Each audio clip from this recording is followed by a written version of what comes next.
빌레몬이란 주인한테 오네시모로라는 종이 주인에게 도망을 갔잖아요.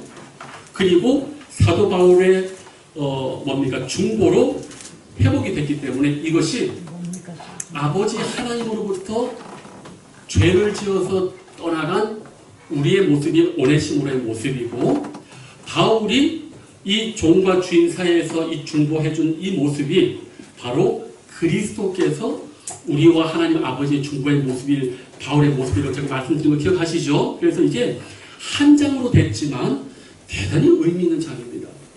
성도님들, 신약과 구약은 요것만 있는 게 아니에요. 신약과 구약은 초대교회 때 주님 돌아가시고 제자들 이후에 온갖 이름의 그 성경이 많이 돌아다녔습니다. 그런데 이 기도하는 주의 종들이 모여가지고 이것이 과연 성경 정경으로 인정되냐 안 되냐 가는 게 있어요. 그 가는 게 정경으로 들어왔고, 정경보다는 못하지만 그래도 성경을 이해하는데 아주 중요한 책이다. 정경의 순도로 말하면 금을 100%로 만다면 이거는 정경이 한 70%, 80% 된다. 그걸 보통 우리가 외경이라고 불러요. 그게 공동 번역 성경에는 있어요. 특별히 마카베오 1, 2, 3, 4 같은 경우는 그걸 보면 중간에 유대 역사와 예수님 시대의 역사를 알 수가 있어요. 그런데 위경이라고 있어요. 이거는 도저히 성경과 외경에도 들어가지 못할 정도로 상당히 문제가 많은 게 있단 말이에요. 그런데 그 많은 책들 중에서 이 빌레몬은 한 장이지만 정경으로 인정이 된 책이에요. 그러니까 우리가 이거 한 장이지만은 한 장으로 볼 거는 아니요. 그 정경을 속아내는데 수백 년의 시간을 거쳐서 남은 책이 이 빌레몬이기 때문에 이 한 장이라도 우리가 쉽게 생각하면 절대 안 되고요. 한번 집중해 줬으면 좋겠습니다. 자, 우리 오늘 3번 할 차례예요. 1, 3절에 나타난 바울의 문안 인사를 연구해 보라. 이 편지의 발신인과 수신인은 각각 누구인가? 그들 사이의 관계는 어떠냐? 자, 발신인은 편지를 보내는 사람이고 수신인은 편지를 받는 사람이에요. 자, 여기 1절에 보니까 지금 누가 누구에게 이 서신 편지를 보냅니까? 발신인이 누구죠? 영어 성경을 다들 읽고 계시나요? 자, 그러니까 보내는 사람이 바울과 누구요? 디모데. 바울과 형제 디모데가 누구에게 보냅니까? 빌레몬. 빌레몬 혼자로 끝나는 게 아니죠. 빌레몬과 자매 아비아. 아마 빌레몬의 아내로 추정이 돼요. 그 다음에 우리와 함께 병사된 아키포. 빌레몬의 아들로 추정이 되고, 놀라운 거는 빌레몬의 집에 뭐가 있었다? 교회가 있었다. 신약시대에 교회가 어느 집에 있으면 그 사람 부자다, 가난하다? 엄청나게 부자다. 요거를 알으셔야 돼요. 자, 여기 보니까 이제 발신인과 수신인을 알았어요. 자, 그런데 그들 사이의 관계는 어떠한가? 저와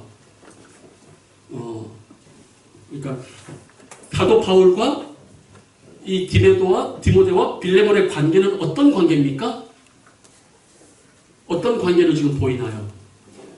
비즈니스 관계로 보입니까? 딱딱한 관계로 보입니까? 돈을 꿔주는 관계로 보입니까? 원수로 보입니까? 여기 보니까 우리의 뭘 받는 자? 사랑을 받는 자. 그 다음에 또 중요한 게 있어요. 동역자. 성도님 생각해 보세요. 사도 바울과 디모데라는 이 걸출한 주의 종에게 뭘 받는다고요? 사랑을 받는다. 그런데 여기 저는 이것보다도 더 놀라운 게 있어요. 코워커, 동역자. 이건 아무나 쓰질 않죠. 동역자란 말을 성도님들이 목사님의 동역자다. 그거 쉽게 말할 수가 없어요. 그런데 이 빌레몬은 바울이 동역자라고 얘기할 정도예요. 이거는 대단한 찬사입니다. 바울과 디모데는 전적으로 복음을 전하는 사람이고, 빌레몬은 골로새의 어떤 지방 유지면서도 하나님을 섬기는 일반 사람인데, 대충 신앙생활 한 게 아니라 사도 바울이 보기에 동역자라고 말할 정도로 믿음과 사랑이 걸출한 사람이에요. 그러니까 대충 교회에서 왔다 갔다 하는 사람이 아니라니까. 이게 그들 사이의 관계예요. 저는 이런 관계라고 하면 참 제가 너무 재밌게 생각나는 게 있어요. 옛날에 지금 돌아가신 그 서세원 아시죠? 서세원 씨가 그 되게 웃긴 거 했어요. 시골 가가지고 노인들을 이렇게 세워놓고 할머니가 뒤에 있고 뒤에 그 뭡니까 도화지 딱 해놓고 그 할아버지가 할머니한테 그거 이렇게 말해요. 그러니까 이제 부부라는 게 딱 있었어요. 그러니까 할아버지가 할머니한테 여보 마누라 당신과 나의 관계 우리 관계 딱 하니까 할머니가 뭐라는 줄 아세요? 왼수. 왼수. 나는 그게 애정과 사랑과 증오가 같이 있는 거로. 우리 자매님 너무 얼굴이 진짜 심각해. 왼수. 나는 그 말이 참 그렇게 항상 생각이 나요. 왼수. 야. 근데 진짜 왼수는 그렇게 못 살죠. 사랑하니까 사는 거 아닙니까? 사랑하니까. 웃는 분들은 다 이렇게 아는 건데 마음이 어두우신 분들은 상담받고 기도받고 가시길 바랍니다. 어쨌든 자 근데 이 관계가 너무 아름다워요.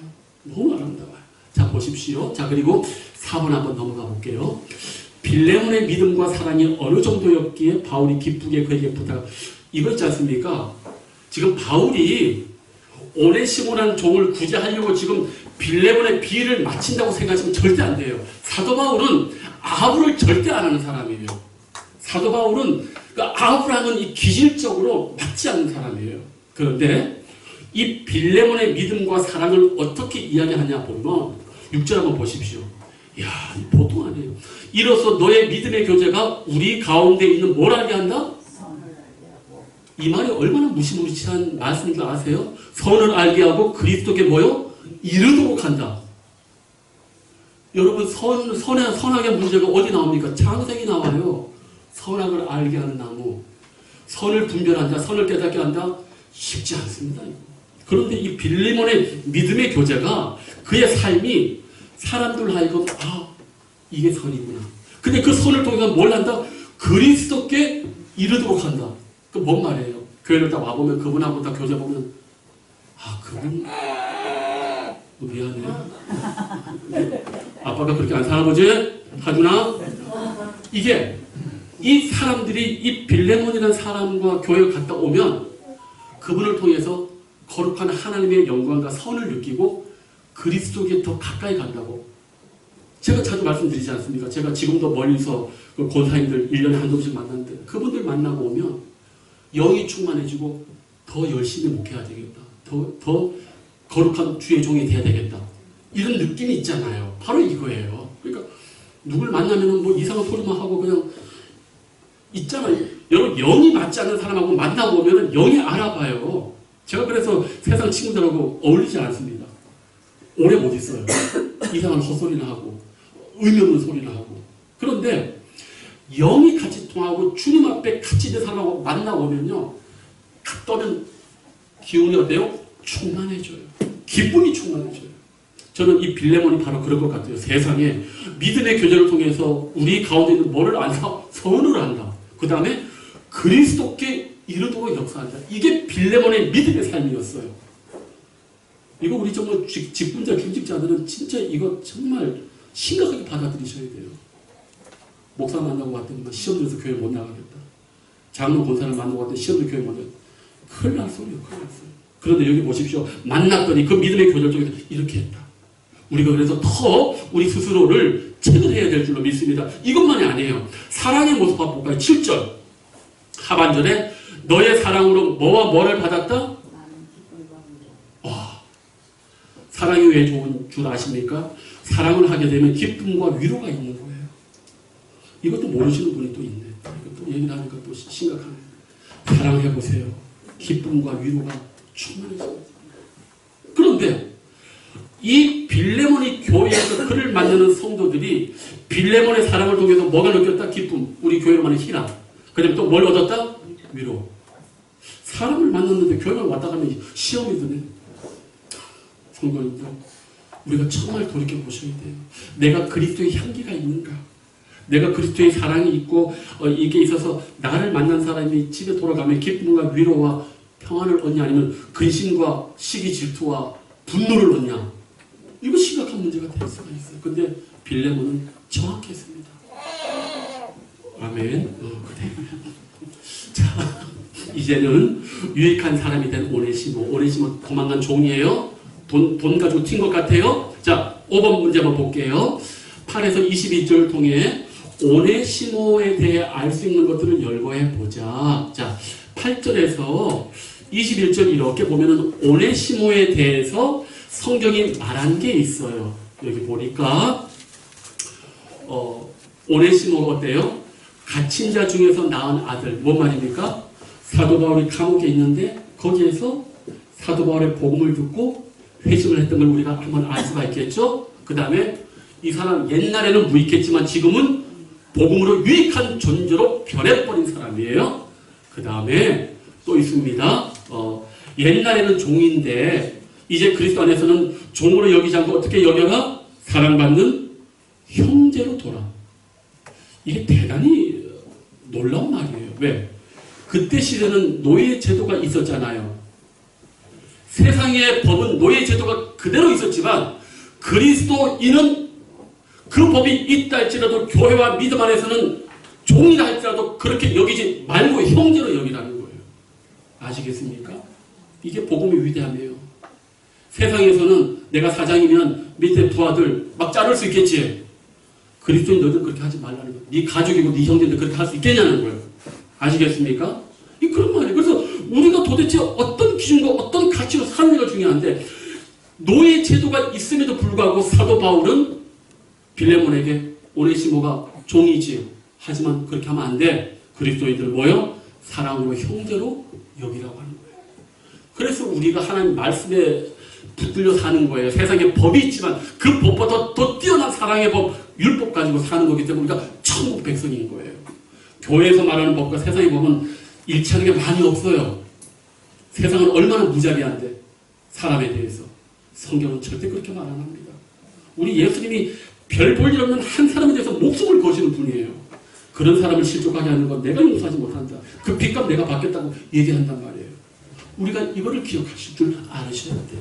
그래서 오늘 여기 오네시모를 보니까 정말 너무너무 뭐랄까. 그리고 여기 18절에 그가 만일 너에게 불의를 하였거나 내게 빚진 것이 있으면 참 도망가는 것도 나쁜데 금전적인 불이익을 계산하라고 하잖아요. 계산하라.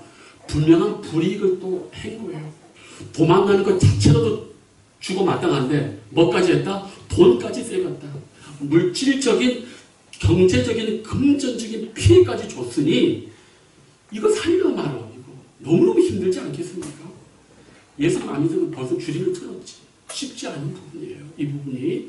그런데 사도 바울은 이 오네시모를 부탁할 때 빌레몬에게 내가 마땅한 일로 명할 수도 있다. 사도의 권위로 8절에 그러나 나는 사랑으로 간구한다 하면서 나는 이 부분이 좀 마음이 아파요. 9절에 나이가 많은 나 바울은 빌레몬아 나 나이도 많은데 지금 감옥에 갇혀있지 않냐? 내가 네 사랑을 아는데 명령하지 않아도 이런 나를 보고 오네시모를 용서해달라 할 때 나이가 많은 나 바울 할 때 좀 마음이 좀 눈물이 나요.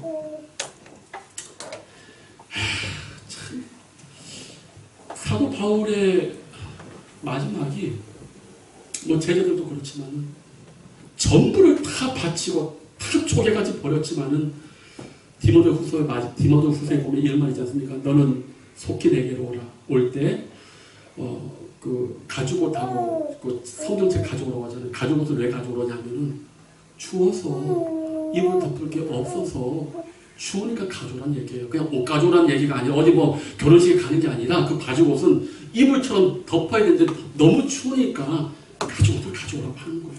디모데후서 마지막에. 사도 바울이 주님 때문에 그 마지막의 모습이 감옥에 갇힌 이 모습이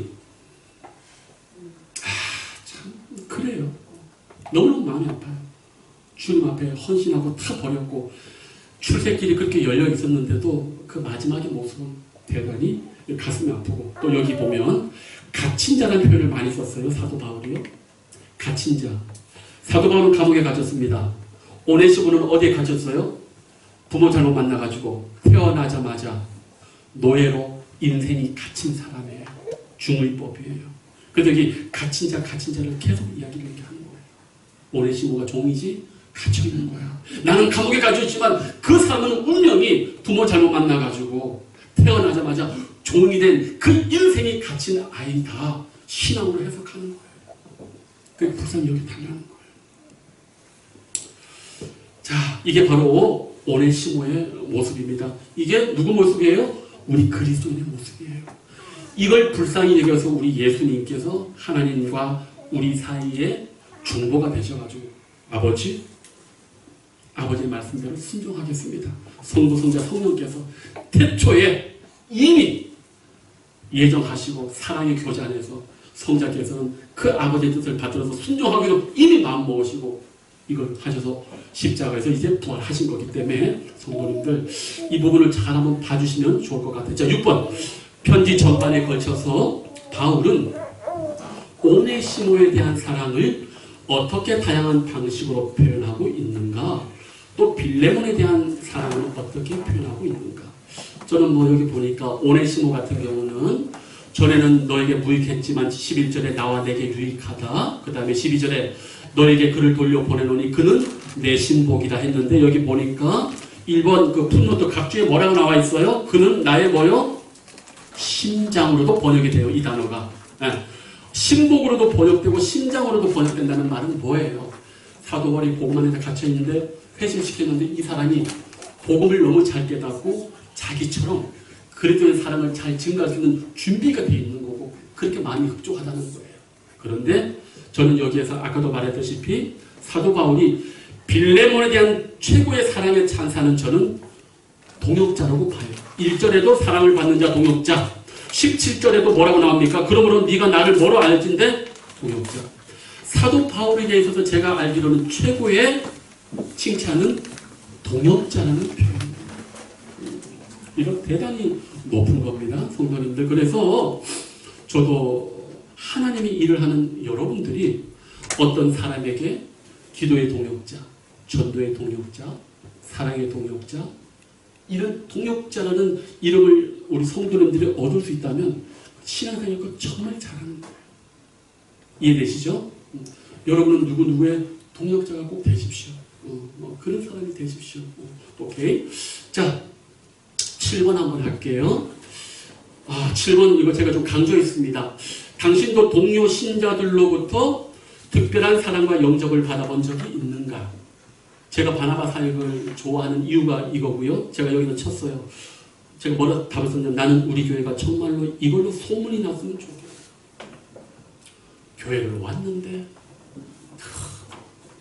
성도님들 지금 2021년도 우리나라 그 인구조사에서 얘기를 했는데 자기는 불신자고 종교에 대해서 관심이 없다고 말한 응답자가 60%입니다. 그러면 또 지금 한국교회가 90년대, 2000년대를 구가할 때 뭐 1200만, 1500만이지만 지금은 350만도 안 됩니다. 왜? 일단 살기 좋아지면 하나님을 안 믿고 또 교회 실망해서도 안 오고 그런 가난 신자가 많은데 안 그래도 가물에 콩 나듯이 성도들이 없는데 교회 왔다. 기뻐요? 안 기뻐요? 슬퍼요? 기뻐야 돼요, 여러분. 내일처럼 기뻐야 됩니다. 하나님이 그걸 얼마나 기뻐하는 걸 여러분 아셔야 되는데, 근데 그 성도들이요, 뭘 보는 줄 아세요? 물론 담임 목사 설교도 좋겠지. 근데 그건 아니에요. 저는 그거보다도 여러분들이 환대하고 알아봐주고 같이 앉아주고 예배해준 그게 저는 더 중요하다고 봐요. 말씀이 어디 가도 들어도 다 나오는데, 그러나 나를 환대해주고 사랑을 해주는 사람은 교회에 많지 않아요. 그럴 때 마음이 열려지고, 제가 치과 갔대잖아요.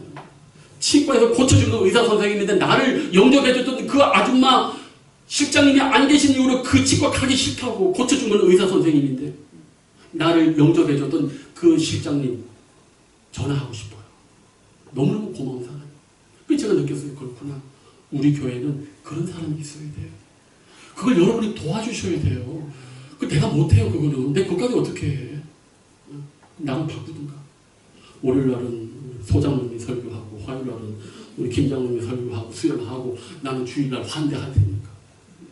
정말 성도님들에게 부탁드려요. 환대를 많이 해주세요. 환대를 정말 많이 해주세요.